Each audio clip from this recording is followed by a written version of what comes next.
आज सुनिए गंगा दशहरा व्रत कथा। हिंदू पंचांग के आधार पर ज्येष्ठ माह के शुक्ल पक्ष की 10वीं तिथि को गंगा दशहरा के रूप में मनाया जाता है। संपूर्ण भारत वर्ष में गंगा दशहरा को बहुत ही धूमधाम से मनाया जाता है और ऐसा माना जाता है कि इसी दिन माता गंगा का धरती पर अवतरण हुआ था। हिंदू धर्म के अंतर्गत गंगा नदी को बहुत ही अधिक पवित्र व माँ के समान माना जाता है और ऐसा कहा जाता है कि जो व्यक्ति माँ गंगा में स्नान करता है उसके सभी पाप धुल जाते हैं। हम शास्त्रों की बात करते हैं तो राजा भागीरथ के कहने पर गंगा इसी दिन धरती पर अवतरित हुई थी।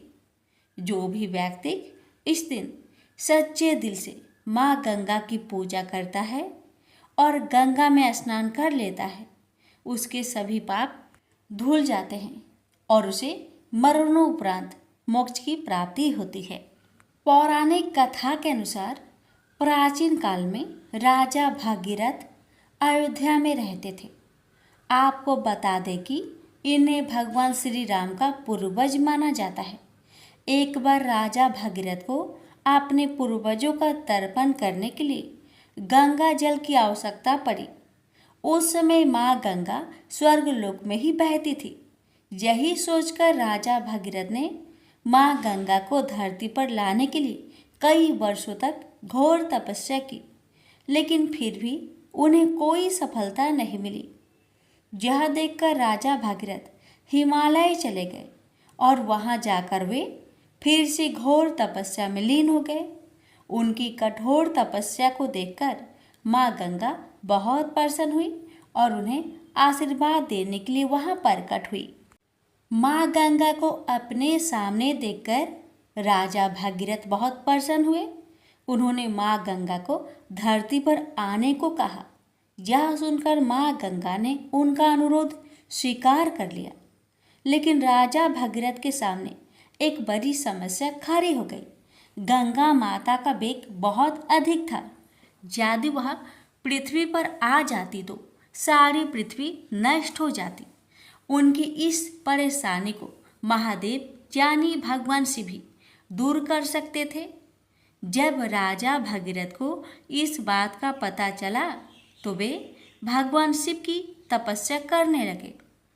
1 वर्ष तक राजा भागीरथ भगवान शिव की घोर तपस्या करते रहे। कभी पैर के बल खड़े होकर तपस्या करते थे तो कभी बिना खाए। राजा भागीरथ की इस कठोर तपस्या को देखकर भगवान शिव बहुत प्रसन्न हुए और उनके अनुरोध को स्वीकार कर लिया। तब ब्रह्मा जी ने अपने कमंडल से गंगा माता की धारा प्रवाहित कर दी। तब भगवान शिव ने माँ गंगा को अपने बालों में बांध लिया। करीब 32 दिनों तक माँ गंगा शिव जी के केशों में प्रवाहित होती रही। ज्येष्ठ माह के शुक्ला पक्ष की 10वीं के दिन भगवान शिव ने अपनी एक जटा खोली और गंगा माता को धरती पर जाने को कहा। तब राजा भागीरथ ने माँ गंगा के धरती पर आने के लिए हिमालय की दुर्गम पहाड़ियों के बीच से रास्ता बनाया था। जब माँ गंगा पर्वत से मैदान में पहुंची तब राजा भागीरथ ने अपने पूर्वजों को गंगा जल से तर्पण कर उन्हें मोक्ष प्रदान किया। माँ गंगा का जिस दिन धरती पर अवतरण हुआ उस ज्येष्ठ मास के शुक्ला पक्ष की 10वीं तिथि का दिन था। इसलिए इस दिन माता गंगा की पूजा का विशेष प्रावधान है। प्रेम से बोलिए गंगा माता की जय। एक समय शिवजी महाराज पार्वती के साथ हरिद्वार में घूम रहे थे। पार्वती जी ने देखा कि बहुत सारे मनुष्य गंगा में नहा नहा कर हर हर गंगे कहते कहते चले जा रहे हैं, परंतु प्राय सभी दुखी और पाप परायण हैं। पार्वती जी ने बड़े आश्चर्य से शिवजी से पूछा कि हे देव, गंगा में इतनी बार स्नान करने के बाद भी इनके पाप और दुखों का नाश क्यों नहीं हुआ? क्या गंगा में अभी सामर्थ्य नहीं रहा? पार्वती जी की बातें सुन भगवान शिव ने कहा, प्रिय, गंगा में तो वही समस्या है, परंतु इन लोगों ने पाप नाशिनी गंगा में स्नान ही नहीं किया है, तब इन्हें लाभ कैसे हो? जी ने बड़े आश्चर्य से कहा, स्नान कैसे नहीं किया भगवान?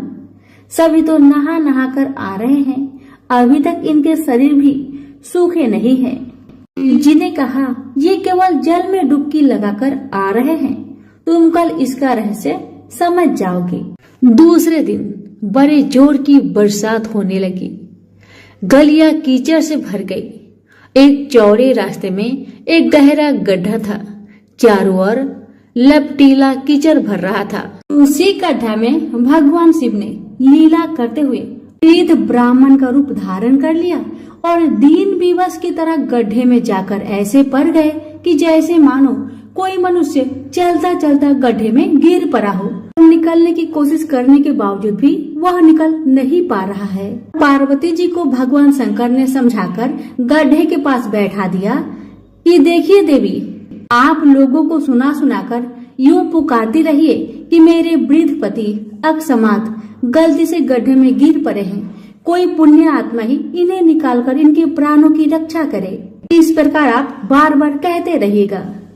भगवान के कहे अनुसार माता पार्वती ने किया। भगवान ने इतना भी कहा कि जब कोई मुझे बचाने की कोशिश करे तो आप उसे इतना कह दीजिएगा, मेरे पति सर्वथा निष्पाप है, इन्हें वही छुए जो स्वयं निष्पाप हो। यदि आप निष्पाप है तभी आप मेरे पति को हाथ लगाइए, नहीं तो हाथ लगते ही आप भस्म हो जाएंगे। पार्वती जी ने भगवान की बात को ध्यान में रखकर गड्ढे के किनारे पर बैठ गई और आने जाने वालों को सुना सुनाकर शिव जी की सिखाई हुई बात कहने लगी। गंगा में नहाकर लोगों के दल आ रहे थे। सुंदरी महिला को यूं बैठी देखकर कईयों का मन में पाप आया। कई लोग लज्जा से डरे, कईयों को कुछ धर्म का भय हुआ, कई कानून से डरे। कुछ लोगों ने तो पार्वती जी को यह भी सुना दिया कि मरने दे बूढ़े को, क्यों उनके लिए रोती है। आगे और कुछ दयालु सच्चा चरित्र पुरुष थे, उन्होंने करुणावश युवती के पति को निकालना चाहा, परंतु पार्वती के वचन सुनकर वे भी रुक गए। उन्होंने सोचा कि हम गंगा में नहाकर आए तो हैं, क्या हुआ, पापी तो है ही, कहीं होम करते समय हमारा हाथ ना जल जाए। किसी को भी भेष रूपी शंकर को निकालने का साहस नहीं हुआ। सैकड़ों आए, सैकड़ों ने पूछा और चले गए। संध्या हो चली। शिव जी ने कहा, देखिए पार्वती जी, आपने देखा कोई है गंगा नहाने वाला यहाँ पर? थोड़ी देर बाद एक जवान हाथ में लोटा लेकर हर हर गंगे करता हुआ निकला। पार्वती ने उसे भी वही बात कही। युवक का हृदय करुणा से भर आया। उसने शिव जी को निकालने की तैयारी की। पार्वती ने रोकर कहा कि भाई, यदि तुम सर्वथा निष्पाप नहीं हो तो मेरे पति को छूते ही जल जाओगे। उस युवक ने उसी समय बिना किसी संकोच के दृढ़ निश्चय के साथ पार्वती जी से कहा, माते, मेरे निष्पाप होने में तुम्हें क्यों संदेह होता है? देखती नहीं मैं अभी गंगा नहाकर आया हूँ। भला गंगा में गोता लगाने के बाद भी कभी पाप रहते हैं? तेरे पति को मैं निकालता हूँ। युवक ने लपक कर बूढ़े को ऊपर उठा लिया। शिव पार्वती ने उसे अधिकारी समझकर अपना असली रूप प्रकट कर उसे दर्शन देकर कृतार्थ किया। शिव जी ने पार्वती से कहा कि इतने लोगों में से इन एक ने ही गंगा स्नान किया है। इस दृष्टांत के अनुसार जो लोग बिना श्रद्धा और विश्वास के केवल दम के लिए गंगा स्नान करते हैं उन्हें वास्तविक फल नहीं मिलता, परंतु इसका यह मतलब नहीं है कि गंगा स्नान व्यर्थ जाता है। विश्वास के साथ किए गए गंगा स्नान का मिलता है वास्तविक फल। प्रेम से बोलिए उमापति शंकर भगवान की जय, गंगा माता की जय। विष्णु भगवान की 3 पत्नियां थी, लक्ष्मी, सरस्वती और गंगा। तीनों बड़ी गुणवती और सौम्य हृदय थी, पर तीनों की अलग अलग प्रकृति थी। तीनों भगवान विष्णु के प्रति मन में अनन्य प्रेम रखती थी। स्वयं विष्णु भगवान भी तीनों को अनन्य प्रेम करते थे। भगवान विष्णु ने अपनी तीनों पत्नियों को समान अधिकार प्रदान कर रखा था। तीनों बड़ी स्वतंत्रता के साथ अपने अपने अधिकारों का उपभोग कर रही थी, पर प्रकृति की भिन्नता के कारण सरस्वती के मन में संदेह पैदा हो उठा कि विष्णु मेरी अपेक्षा गंगा को अधिक प्रेम करते हैं। जब संदेह उत्पन्न हो गया तो ईर्ष्या भी पैदा हो उठी। सरस्वती गंगा से जलने लगी। बात बात में उन्हें खड़ी खोटी सुनाने लगी। गंगा कुछ बोलती नहीं थी, वे चुपचाप सुन लिया करती थी। लक्ष्मी को सरस्वती का व्यवहार अच्छा नहीं लगा। उन्होंने अवसर पाकर सरस्वती से कहा, बहन सरस्वती, तुम जब देखो गंगा को खड़ी खोटी सुनाती रहती हो। तुम यह अच्छा नहीं कर रही। मेरी बात मानो, गंगा को जली कटी सुनानी बंद कर दो। लक्ष्मी की नेक सलाह सरस्वती को अच्छी नहीं लगी। उनके हृदय में तो ईर्ष्या की आग जल रही थी। उन्होंने सोचा कि लक्ष्मी गंगा का पक्ष ले रही है, अतः उनके हृदय की आग और भी अधिक भड़क उठी। वे क्रोध भरे स्वरों में बोली, लक्ष्मी, तुम गंगा का पक्ष लेकर मेरा अपमान कर रही हो। मैं इसे सहन नहीं कर सकती। मैं तुम्हें श्राप देती हूँ, तुम नदी बनकर धरती पर प्रवाहित हो। लक्ष्मी बड़ी शांत प्रकृति की थी। वे सरस्वती के श्राप को सुनकर भी शीतल बनी रही। उन्होंने न तो श्राप की प्रतिवाद किया और न उनके प्रति मुख से कठोर शब्द ही निकाले। ऐसा लगा जैसे उनके लिए कुछ हुआ ही ना हो। पर गंगा को सरस्वती का श्राप अच्छा नहीं लगा। वे सरस्वती के श्राप सुनकर उत्तेजित हो उठी और क्रोध भरे स्वर में बोली, सरस्वती, तुमने लक्ष्मी को श्राप देकर बड़ा अनुचित कार्य किया है। वे तो तुम्हारे श्राप को सुनकर चुप रही, पर मैं चुप नहीं रह सकती। मैं तुम्हें भी श्राप देती हूँ, तू भी नदी बन जाओ और धरती पर जाकर प्रवाहित हो। यह सुनकर सरस्वती के मन की आग और भी अधिक भड़क उठी। वे क्रोध भरे स्वर में बोली, मैं तो नदी बन जाऊंगी, पर तुम भी कैसे बैकुंठ में रह सकती हो? मैं भी तुम्हें श्राप दे रही हूँ, तुम भी नदी बन जाओ और धरती पर जाकर प्रवाहित हो। इस प्रकार भगवान विष्णु की तीनों पत्नियां कलह और ईर्ष्या के कारण एक दूसरे को श्राप देकर दुख का शिकार बन गई। यह सुनकर भगवान विष्णु को बड़ा दुख हुआ। उन्होंने अपनी पत्नियों से कहा, तुम तीनों ने ईर्ष्या के कारण एक दूसरे को श्राप देकर अच्छा नहीं किया। तुम तीनों ने स्वयं अपने लिए दुख को निमंत्रित किया है। अपने ही हाथों से अपने घर को जलाया है। विष्णु की भर्त्सना से तीनों पत्नियां बड़ी दुखी हुई। वे बड़े दुख प्रकट करते हुए विष्णु से क्षमा याचना करने लगी। विष्णु ने कहा, तुम तीनों ने एक दूसरे को श्राप दिया है। श्राप के अनुसार तुम तीनों को नदी बनना ही पड़ेगा। नदी बनकर धरती पर जाना ही पड़ेगा। यह सुनकर लक्ष्मी का मन दुख से भर गया। उन्हें विष्णु का वियोग एक क्षण को भी सहा नहीं जा रहा था। वे अपने प्राणों को आंसुओं के रूप में बहाती हुई बोली, प्रभु, मुझ पर दया कीजिए। मैं एक क्षण भी आपके बिना नहीं रह सकती। कोई ऐसा उपाय बतलाइए जिससे मुझे आपसे अलग ना होना पड़े, धरती पर ना जाना पड़े। विष्णु ने कहा, लक्ष्मी, तुम्हें धरती पर जाना ही पड़ेगा, किंतु तुम्हारे हृदय में कपट और ईर्ष्या का भाव नहीं है, अतः तुम मुझे बहुत प्रिय हो। तुम्हें मुझसे अलग नहीं होना पड़ेगा। तुम अर्ध शक्ति से मेरे पास रहो और अर्ध शक्ति के रूप में पद्मावती नदी के रूप में धरती पर जाकर बहो। धरती पर शंखचूड़ नामक एक राक्षस उत्पन्न होगा।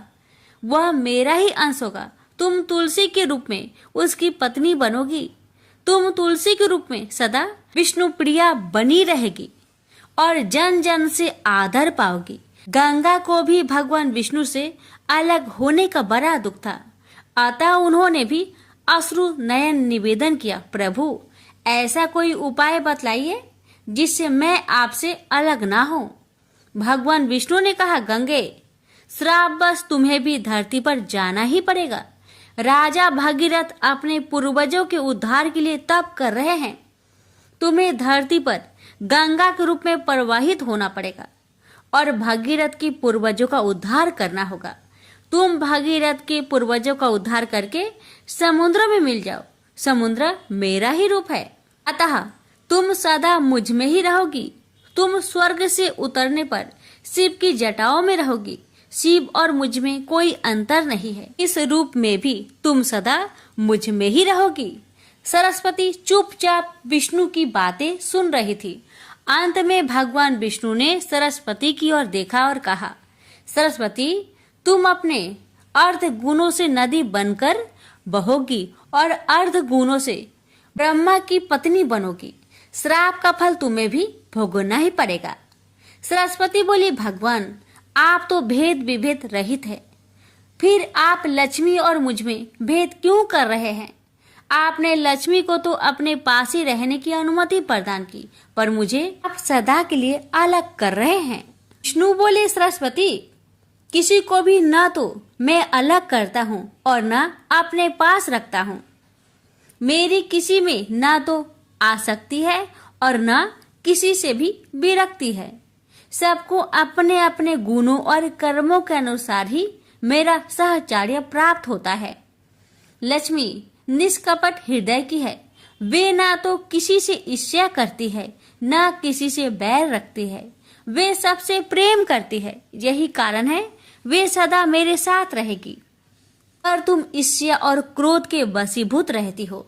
यही कारण है तुम्हें मुझसे अलग होना पड़ा है। विष्णु के कथन को सुनकर सरस्वती मौन हो गई। उन्हें ऐसा लगा जैसे विष्णु के कथन का प्रत्यक्ष अक्षर उनके सामने मूर्तिमान बनकर खड़ा हो गया हो। सरस्वती का हृदय पश्चाताप की वेदना से जलने लगा। पर अब क्या हो सकता था? अब तो तीर उनके हाथों से छूट चुका था। जो मनुष्य क्रोध और ईर्ष्या के वशीभूत होकर अपने हाथों से ही अपने घरों में आग लगा लेते हैं, उन्हें सरस्वती की भांति ही पश्चाताप की वेदना में जलना पड़ता है। प्रेम से बोलिए, विष्णु भगवान की जय। लापसी तपसी की कथा। एक लापसी था, एक तपसी था। तपसी हमेशा भगवान की तपस्या में लीन रहता था। लापसी रोजाना सवा सेर की लापसी बनाकर भगवान का भोग लगाकर जीम लेता था। एक दिन दोनों लड़ने लगे। लापसी बोला, मैं रोज भगवान की तपस्या करता हूँ, इसलिए मैं बड़ा हूँ। लापसी बोला कि मैं रोज भगवान को सवा सेर लापसी का भोग लगाता हूँ, इसलिए मैं बड़ा हूँ। नारद जी वहां से गुजर रहे थे। दोनों को लड़ता देखकर उनसे पूछा कि क्यों तुम लड़ रहे हो? लापसी ने खुद को बड़ा होने का कारण बताया और तपसी ने अपना कारण बताया। नारद जी बोले, तुम्हारा फैसला मैं कर दूंगा। दूसरे दिन लापसी और तपसी नहाकर अपनी रोज की भक्ति करने आए तो नारद जी ने छुपकर 1.25 करोड़ की एक एक अंगूठी उन दोनों के आगे रख दी। तपसी की नजर जब अंगूठी पर पड़ी तो उसने चुपचाप अंगूठी उठाकर अपने नीचे दबा ली। लापसी की नजर अंगूठी पर पड़ी लेकिन उसने ध्यान नहीं दिया। भगवान को भोग लगाकर लापसी खाने लगा। नारद जी सामने आए तो दोनों ने पूछा कि कौन बड़ा? तो नारद जी ने तपसी को खड़ा होने को कहा। वो खड़ा हुआ तो उसके नीचे दबी अंगूठी दिखाई पड़ी। नारद जी ने तपसी से कहा, तपस्या करने के बाद भी तुम्हारी चोरी करने की आदत नहीं गई, इसलिए लापसी बड़ा है और तुम्हें तुम्हारी तपस्या का कोई भी फल नहीं मिलेगा। तपसी शर्मिंदा होकर माफी मांगने लगा। उसने नारद जी से पूछा, मुझे मेरी तपस्या का फल कैसे मिलेगा? नारद जी ने कहा, यदि कोई गाय और कुत्ते की रोटी नहीं बनाएगा तो फल तुझे मिलेगा। यदि कोई ब्राह्मण को भोजन करवाकर दक्षिणा नहीं देगा तो फल तुझे मिलेगा। यदि कोई साड़ी के साथ ब्लाउज नहीं देगा तो फल तुझे मिलेगा। यदि कोई दिए से दिया जलाएगा तो फल तुझे मिलेगा। यदि कोई सारी कहानी सुने लेकिन तुम्हारी कहानी नहीं सुने तो फल तुझे मिलेगा। उसी दिन से हर व्रत कथा कहानी के साथ लापसी तपसी की कहानी भी सुनी और कही जाती है। प्रेम से बोलिए लक्ष्मी नारायण की जय। बहुत समय पहले की बात है। किसी गांव के बाहर एक बरगद का पेड़ था जिसके पास ही गणेश जी का छोटा सा मंदिर था। गांव में और मंदिर नहीं थे, इसलिए सब लोग इसी मंदिर में आकर पूजा किया करते थे। गांव में एक भिखारी भी रहता था। भीख मांगना ही उसका काम था। गांव छोटा सा था। भिखारी को काफी भीख नहीं मिलती थी, इसलिए यह और कोई उपाय न देखकर मंदिर के दरवाजे पर बैठने लगा। सोचने लगा कि लोग यहाँ धर्म करने आते हैं और नहीं तो सही पेट भरने लायक भीख तो मिल जाया करेगी। भिखारी दिन भर मंदिर के दरवाजे पर बैठा रहता और जब वहाँ किसी को आते देखता तो शिव शिव रटने लगता। इस तरह बेचारा दिन भर गणेश जी और शिव जी का नाम जपता रहता था, मगर शाम तक उसे भीख मिलती थी। फिर 2-4 मुट्ठी अन्न और कुछ फल मूल और कभी कभी 4-6 पैसे मिलते थे। हालांकि इतनी थोड़ी आमदनी से किसी की गुजर कैसे हो सकती है। फिर भिखारी को अपना ही नहीं बल्कि अपनी बेटी की भी चिंता करनी पड़ती थी। उसकी बेटी का नाम था कमला और वह बड़ी चतुर और बड़ी समझदार थी, मगर चतुराई और समझदारी से तो पेट की आग नहीं बुझती। उसे तो भोजन चाहिए, इसलिए कमला कभी कभी अपने बाप को भोजन पाने के लिए तंग करने लगती थी। उस वक्त भिखारी के दिल पर बड़ी चोट लगती। उसकी आंखें भर आती थी। वह चिंता के समुद्र में डूब उतरने लगता था। गर्मी के दिन थे, दोपहर का समय था। ऊपर आसमान और नीचे धरती धक धक जल रही थी। चारों तरफ सन्नाटा छा रहा था। ऐसे ही समय में महादेव पार्वती लोगों का सुख दुख देखने इस संसार में आए। चलते चलते वे उसी गांव में पहुंचे और गणेश जी के मंदिर के सामने से निकले। भिखारी उन्हें आते देख ओम नमः शिवाय, ओम नमः शिवाय की रटना रटने लगा। भिखारी की यह हालत देख पार्वती जी को बड़ी दया आई। उन्होंने महादेव जी से कहा, भगवान इस भिखारी की तरफ भी तो देखिए, बेचारा कितना दुखी है। देखिए तो कितने प्रेम से आपका नाम जप रहा है और आप भगवान कितने कठोर है। आपको क्या इस भिखारी पर दया नहीं आई? मैंने सुना था कि लोग बड़े पापी हो गए हैं, वो देवताओं का पूजा नहीं करते, मगर नहीं, आज मुझे मालूम हुआ कि इसमें उनका कोई अपराध नहीं, सब तो देवताओं का अपराध ही है। आप इसी भिखारी को ले लीजिए। बेचारा को आपका नाम लेते लेते बरसों बीत गए, इतने पर भी अभागा पेट भर भोजन तक नहीं पाता। जब देवता ही ऐसे कठोर हो जाएंगे तब कोई काहे उनकी पूजा करेगा। महादेव जी को पार्वती जी की बात लग गई। भगवान बोले, देवी आप असल बात क्या है नहीं जानती और आप जान भी नहीं सकती, क्योंकि आपका हृदय ही इतना कोमल है कि मैं कहता हूँ देवी आप जिद ना करें, जो हो रहा है उसे होने दीजिए। देवी ने एक ना सुना तो भगवान ने कहा, ठीक है तो मैं आज इस भिखारी के लिए कुछ बंदोबस्त करा देता हूँ, जिससे इस भिखारी का दुख दूर हो जाएगा। इतना कहकर महादेव जी पार्वती जी के साथ मंदिर में पहुँचे। माता पिता को आते देख गणेश जी उठकर खड़े हो गए। उन्होंने बड़े प्रेम से माता पिता को प्रणाम किया। महादेव जी ने गणेश जी को आशीर्वाद दिया और कहा, देखो बेटा, यह भिखारी बरसों से तुम्हारे द्वार पर बैठा है, मेरा नाम जपा करता है, मगर तुमने अब तक इस पर दया क्यों नहीं किया? अब ऐसा कुछ उपाय करो जिससे इस बेचारे का दुख दूर हो जाए। गणेश जी ने हाथ जोड़कर उत्तर दिया, अच्छी बात है पिताजी, 7 दिन के भीतर उसका दुख दूर हो जाएगा। उसे कहीं न कहीं से 2 लाख रुपए मिल जाएंगे। गणेश जी का उत्तर सुनकर महादेव पार्वती आगे को चल गए।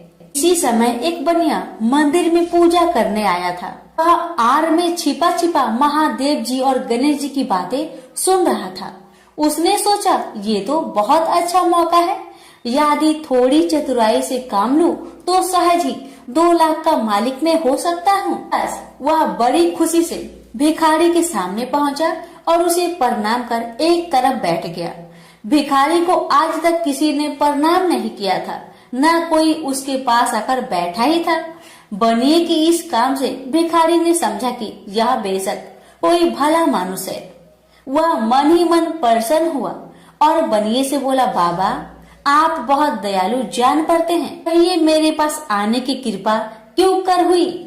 आप नहीं जानते मैं गरीब भिखारी हूँ। बनी को तो अपना मतलब गांठना था। मीठेपन से बोला, आप भिखारी है? कौन कहता है कि आप भिखारी है? मुझे अच्छी तरह मालूम है कि आप एक पहुंचे हुए महात्मा हैं और आपके दर्शन से लोगों के पाप दूर हो जाते हैं। मैं भी आपके दर्शन करने चला आया हूँ। मुझे आपसे कुछ पूछना है, यदि आज्ञा दो तो पूछो? भिखारी खुशी से बोला, पूछिए। बनिया बोला, भला दिन भर आपको कितनी भीख मिल जाती है? भिखारी बोला, भाई मिलने की क्यों पूछते हो, यहाँ तो पेट की भी लाले पड़े रहते हैं। रोजाना 2-4 मुट्ठी अन्न मिल जाता है, कभी 2-4 पैसे भी मिल जाते हैं। किसी तरह दिन काट लेता हूँ। बनिया कहने लगा, राम राम, आप जैसे महात्मा और यह कष्ट। इस गांव के आदमी भी क्या आदमी हैं? आपकी थोड़ी सी सहायता नहीं कर सकते? आप कैसे यह कष्ट सह लेते हैं? मुझे तो आप पर बड़ी दया आती है।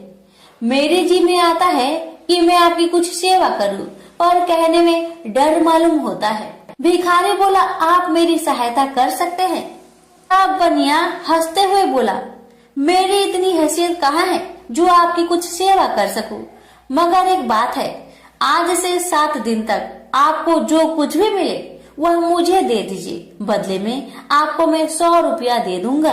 100 रुपये के नाम सुनते ही भिखारी मारे खुशी के उछल पड़ा। उसने सोचा, अगर 100 रुपये मिल जाए तो क्या कहना, यहाँ तो 7 दिन में 7 आने के सामान भी न मिले, तब तो 100 रुपये छोड़ देना सरासर बेवकूफी होगी, पूरा गधापन है। मगर इसी समय उसे लड़की की ख्याल आ गई। उसने सोचा, अगर मैं 100 रुपया लेकर घर पहुंचा और मेरी बिटिया रानी गुस्सा करने लगी तो पहले मैं उसकी सलाह ले लेता हूँ। बस यही विचार में आते ही उसने बनिए को जवाब दिया, आपने मुझ पर बड़ी कृपा की, मगर मैं अभी कुछ नहीं कह सकता, सोच विचार करके कल कहूँगा। जब बनिया चला गया तब भिखारी ने अपनी बिटिया को बुलाया और उससे सब हाल कह सुनाया। चतुर बिटिया कमला ने फौरन समझ गई कि इसमें जरूर कोई बनिए की शैतानी है। उसने पिता से कहा, बनिया बिना फायदे के क्यों 100 रुपये देने चला?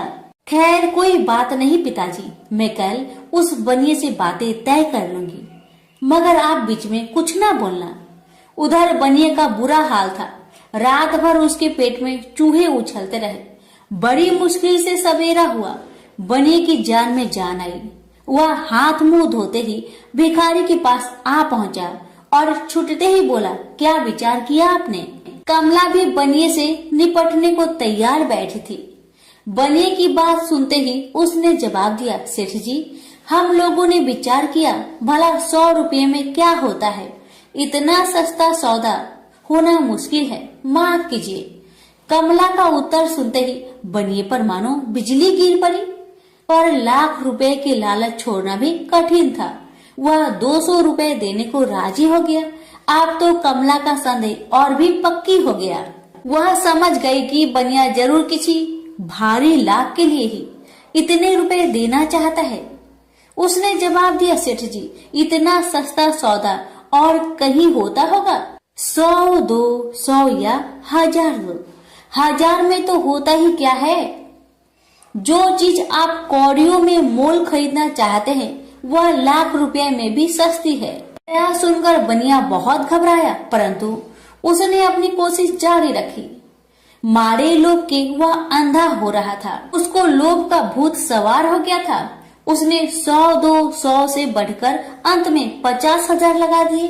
अब कमला ने सोचा, इतने रुपए थोड़े नहीं होते। अब बिटिया कमला ने सोचा, इतने बड़े रकम को छोड़ना ठीक नहीं है।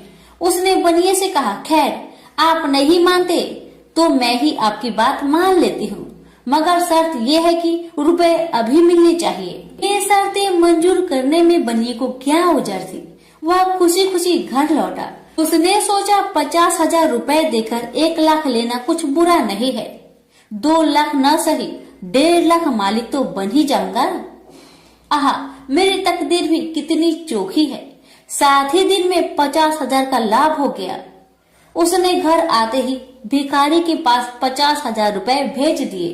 अब बनिया हर रोज भिखारी के पास आता और उसकी दिन भर की भीख घर ले आता। इस तरह 6 दिन बीत गए। अब तो बनिए को बड़ी फिक्र हुई। 7वें दिन वह फिर गणेश जी के मंदिर में पहुंचा। उसने देखा कि आज फिर महादेव पार्वती मंदिर में पधारे हैं। बस वह दीवार से कान सटा उनकी बातें सुनने लगा, मगर यह क्या, उसका कान दीवार में चिपक गया। उसने कान छुड़ाने की बहुत कोशिश की, पर कान टस-मस न हुआ। तब वह दाहिने हाथ की सहायता से कान छुड़ाने लगा। इतने में हाथ भी दीवार में चिपक गया। इधर महादेव जी ने गणेश जी से पूछा, बेटा इस भिखारी के लिए कुछ इंतजाम हुआ है? गणेश जी बोले, जी हाँ, उसे 50,000 रुपए तो दिलवा दिए हैं, बाकी के लिए बनिए को दीवार से चिपका कर रखा है। यह बनिया बड़ा लोभी कंजूस है। इसने गरीबों से एक एक के 4-4 वसूल कर अपना घर बनाया है। रुपए वसूल करने में इसने गरीबी पर दया नहीं की। उनके बच्चे भूखे मरते रहे, पर इसने 4 रुपए वसूल करके भी संतुष्ट नहीं किया। इस तरह इसने 1 लाख रुपए से अपनी तिजोरी भर ली है। गरीबों के माल से यह सुख नहीं उठा सकता। अब जब तक यह भिखारी को बाकी 50,000 रुपए न देगा, तब तक दीवार से चिपका रहेगा। गणेश जी की बातें सुनकर बनिए ने अपना माथा को पीट लिया। इसकी आंखें में आंसू बरसने लगे। जब उसने घर से 50,000 रुपए मंगवाया और भिखारी को दे दिए, तब कहीं दीवार से उसका पीछा छूटा। से बोलिए गणेश भगवान की जय, उमापति शंकर भगवान की जय।